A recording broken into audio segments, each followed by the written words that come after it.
كرام عبر بين سبورتس الإخبارية في قطر، أهلا بكم إلى هذه التغطية الخاصة باحتفالات نادي برشلونة بإحراز لقب الدوري الإسباني وجولة الفريق كذلك في شوارع مدينة برشلونة. يرافقني في هذه التغطية كابتن سمير صبري المحلل المدرب الرياضي. أهلا وسهلا فيك كابتن. أهلا بك يا إسلام وأهلا بالسادة المشاهدين. إذا أهلا بكم مشاهدينا في هذه التغطية الخاصة لاحتفالات برشلونة بلقب الدوري الإسباني للمرة 27. لنا الصورة بداية مع بداية هذه الاحتفالات. انطلقت الحافلة، أخبرنا عن الأجواء أكثر عندك في هذه الاحتفالات الكبيرة. نعم إسلام، مساء الخير.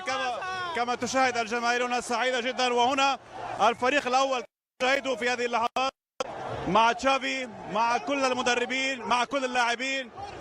بالفعل أجواء مثالية هنا في هذه المدينة، افتقدت هي الأجواء الاحتفالية. الفريق الأول هنا يمر في هذه الأثناء، وهنا أيضا فريق السيدات أيضا يمر في هذه الأثناء أيضا.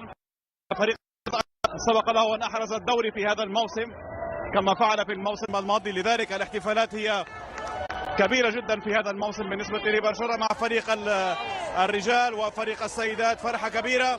الفريق افتقد لهذه الاحتفالات، آخر مرة فاز في الدوري كان في عام 2019. مسار طويل حتى ساحة قوس النصر اليوم في مدينة برشلونة، حوالي 6 كيلومترات ستقوم هذه الحافلة بهذه الجولة الكبيرة. وكما تلاحظ هنا مواكبة الجماهير من ملعب الكامب نو، وسنصل حتى ساحة قوس النصر أي على بعد 6 كيلومترات من الآن. طبعا هناك صيحات كثيرة لفريق برشلونة، كل هذه الأناشيد أبطال كامبيونيس، النجم الكبير في أقصد هنا الجماهير هنا في هذه الاحتفالات الكبيرة. نحن نسير مع الجميع هنا، ومن الصعب جدا أن تواكب الحافلة التي أصبحت بعيدة الآن، وعلينا أن نواكبها لكي ننقل لكم كل ما هو جديد الخاص بهذه الاحتفالات. نعود إليكم. شكرا لك باسل. طبعا أجواء صاخبة بكل تأكيد، الآلاف في شوارع برشلونة يحيون الفريق الأول فريق الرجال وكذلك فريق السيدات الذي يأخذ حصته من هذه الاحتفالات بهذه الأجواء في مدينة جميلة. مدينة برشلونة مدينة سياحية خاصة في أجواء الصيف، الآن بدأت في برشلونة، وبالتالي نشاهد هذا الكم من جمهور برشلونة وحتى كذلك من القادمين إلى هذه المدينة، وبالتالي نشاهد هذه الأعداد الكبيرة دائما للجماهير حاضرة في الشوارع. مسار الرحلة كابتن أو مسار الحافلة 6 كيلومترات، يتوقع أن تأخذ وقت أطول مما هو منتظر للوصول إلى قوس النصر. شيء كبير يا إسلام، لأن الجماهير متعطشة لبطولة غايبة بقالها حوالي 4 سنوات من 2019، وهو برشلونة صاحب التاريخ الكبير ب 77 بطولة، 27 دوري و31 كاس اسبانيا و5 دوري ابطال و14 السوبر الاسباني. فاذا نادي ليه ارث كبير وليه تاريخ كبير، ويصنف طبعا مع ريال مدريد من افضل انديه في الدوري الاسباني. ولكن يحسب لتشافي اللي هو قدر بعد الانهيار اللي حصل في بدايه الموسم والخروج من دوري الابطال، الخروج من اوروبا ليج، وطبعا الهزيمه من ريال مدريد ب4 أهداف في كاس اسبانيا. اعتقد ترجع لتشافي حته الصلابه الذهنيه وحته ازاي قدر يعمل منظومه مميزه ان كان على الصعيد الدفاعي والصعيد الهجومي. مهم جدا يا اسلام اما تيجي تشتغل وتعمل فريق، رقم 1 تدور على الصلابه الدفاعيه ونسمى النجاعه الهجوميه. وهذا ما قام به البرسا بقياده لابورتا، ان دائما البرسا يعاني دفاعيا، لكن هذه المره بالانتدابات التي قام بها برشلونه ركز على الجانب الدفاعي، وحتى كذلك نتحدث عنه اقوى دفاع، 13 هدفا فقط تلقى برشلونه في هذا الدوري، وفي طريق ليكون من احسن الدفاعات في الدوريات الخمس الكبرى. وده اللي واضح بالارقام يا اسلام. مورينيو الوحيد اللي حقق كان افضل موسم ليه في تشيلسي، اللي هو حقق كمنظومه دفاعيه ب 14 هدف، ولكن الارقام لتشافي اذا نجح في طبعا ختام ال4 ماتشات القادمه بكلين شيت، اعتقد هيبقى هو رقم 1 عملها، وده شيء خالف كره القدم. ولكن يحسب لتشافي ازاي قدر يعمل تنظيم دفاعي جيد، لان احنا دائما عارفين هويه برشلونه بتعتمد على البيلد اب والهجوم المنظم والتنوع في الاختراقات، ولكن الجانب الدفاعي كان في تقصير شويه.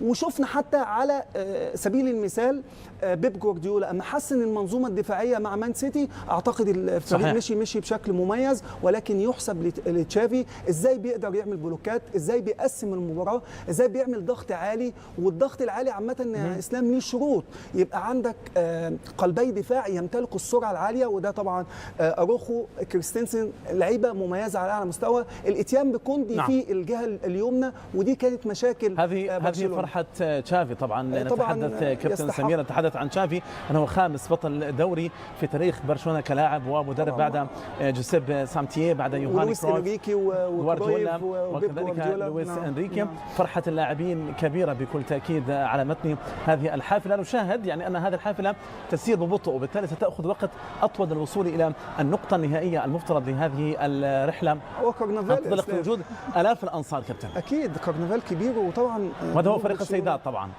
معروف طبعا بتواجده ومساندته دايما لفريق البارسا. مهم جدا عامل وجود الجماهير، انت هو السند الوحيد ليك ومدعم ليك في المباريات، وخصوصا ان الفريق في مرحله احلال وتجديد يا اسلام. احنا شفنا بعد 2019 نزول حاد في المستوى على مستوى النتائج ومستوى البطولات. ابتدى تشافي، دي فرصه اعتقد مميزه ليه، لان هو كان لا يمتلك خبرات كبيره في عامل تدريب بكره القدم. شفناه هو يعتبر دي سنه ثالثه تدريب، بدا هنا مع نادي السد صحيح. ومن ثم الاتيان الموسم الماضي مع برشلونه، وابتدى يحط استراتيجي واضح لفريق برشلونه للمواسم. اعتقد من مسار الحافله ووصولها الى النقطه الاخيره الى قوس النصر، يبدو ان التنظيم عالي المستوى لحد الان باسل. صحيح اسلام، التنظيم عالي المستوى كما تشاهد في هذه اللحظات. تتقدم سيارات الشرطه هنا. اقول اولا حافله الاولى ليست حافله الفريق الاول. هنا لاحظ ايضا شرفات المنازل، كيف الجميع موجود على شرفات المنازل، ايضا يحتفلون مع الفريق الاول ومع هذه الانتصارات وهذه اللحظه التي افتقدها الفريق الاول بالتحديد، لان فريق السيدات فاز في دوري في الموسم الماضي وكان في نهائي دوري ابطال اوروبا. ولكن الفريق الرجال منذ 2019 لم يحرز اي لقب كبير، لذلك افتقدته الجماهير بشكل كبير. وتعرف برشلونه نادي عريق، هنا نشاهد رافينيا، نشاهد ايضا كريستنسن، نشاهد معظم لاعبي الفريق. بيدري موجود في هذه الحافله، ايضا بامكاننا ان نشاهد ليفاندوفسكي. فريق برشلونه الذي يحيي الجماهير الموجوده اليوم على الشرفات وفي كل مكان، ويتسير مع الفريق لمسافه طويله في هذه المدينه. هذه اللحظه اول لقب يحرزه مع برشلونه، وإيجابيات كبيره بالنسبه له في القادم. عليها ان يحرز اشياء اضافيه، عليها ان يكون اكثر تنافسا في اوروبا.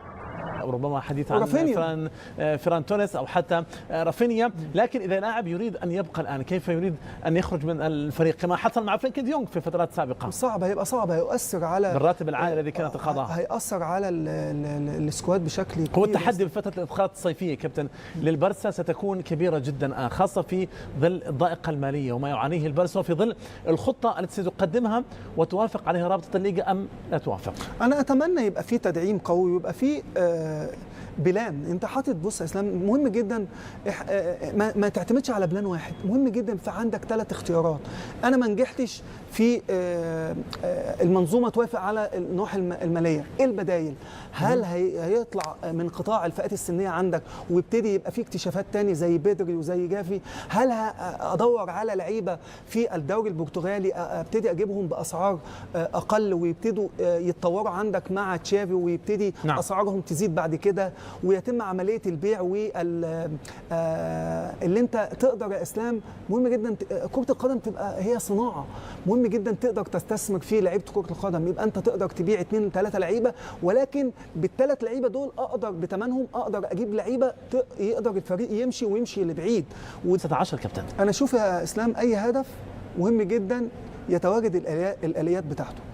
انا عشان احقق دوري الابطال مهم جدا الاداره توفر لي المال اللي انا اقدر استقطب او اجيب انتدابات على اعلى مستوى، لان دوري الابطال احنا شفنا السنه دي فريق مان يونايتد عنده فريقين موجودين. السيتي قصدك ولا مان سيتي نعم. عنده فريقين، عنده لعيبه على اعلى مستوى، عنده لعيبه بيقدر يعمل روتيشن، عنده هالاند قدر يجيبه بمبلغ كبير، عنده اجنحه في بدايل ممكن يعني تلعب، فودن يلعب، جريليش يلعب، رياض محرز، الكل موجود، كل جاهز. كل البدايل موجوده. عشان انت توصل للهدف يا اسلام مهم جدا يبقى عندك الاليات اللي توصلك للهدف. لكن صعب انا ما اقدرش احط هدف وانا ما عنديش اليات تنفيذ الهدف يا اسلام.